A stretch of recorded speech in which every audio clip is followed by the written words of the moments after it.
Hello friends, आज की इस वीडियो में हम बात करेंगे इंपोर्ट रजिस्ट्रेशन के लिए और स्पेशली उन इंपोर्टर्स के लिए जो कि चाइना से मेडिकल डिवाइसेस को इंडिया के अंदर इंपोर्ट कर रहे हैं। तो अभी जो करंट प्रॉब्लम जो ज़्यादातर इंपोर्टर्स फेस कर रहे हैं वो ये है कि पावर ऑफ अटॉर्नी जो मेडिकल डिवाइस के डोजियर का एक पार्ट है, एक लीगल डॉक्यूमेंट है,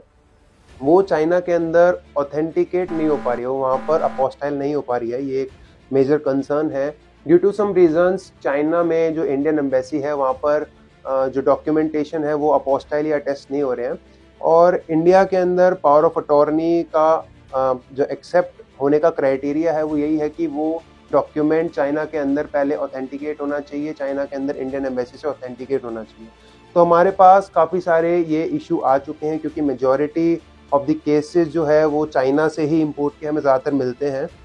और इस इशू की वजह से जो रजिस्ट्रेशन का प्रोसेस है वो टाइम कंज्यूमिंग हो रहा है और टेडियस हो रहा है क्योंकि किसी को कोई क्लैरिटी नहीं मिल रही है कि इसको जो पावर ऑफ अटॉर्नी है इस डॉक्यूमेंट को कैसे ऑथेंटिकेट किया जाए। तो as per the rule, as per the law, VELT corporate have found a solution for it, जिसके अंदर हम आपका वो जो डॉक्यूमेंट है वो हम इंडिया के अंदर ही अटेस्ट करा देते हैं, इंडिया के अंदर ही उसको ऑथेंटिकेट करा देते हैं और ये बिल्कुल एज पर लॉ है। इसके अंदर आपको कोई भी ऐसा इशू नहीं आएगा कि इसके अंदर आपने कोई गलत तरीके से उसको लीगलाइज कराया है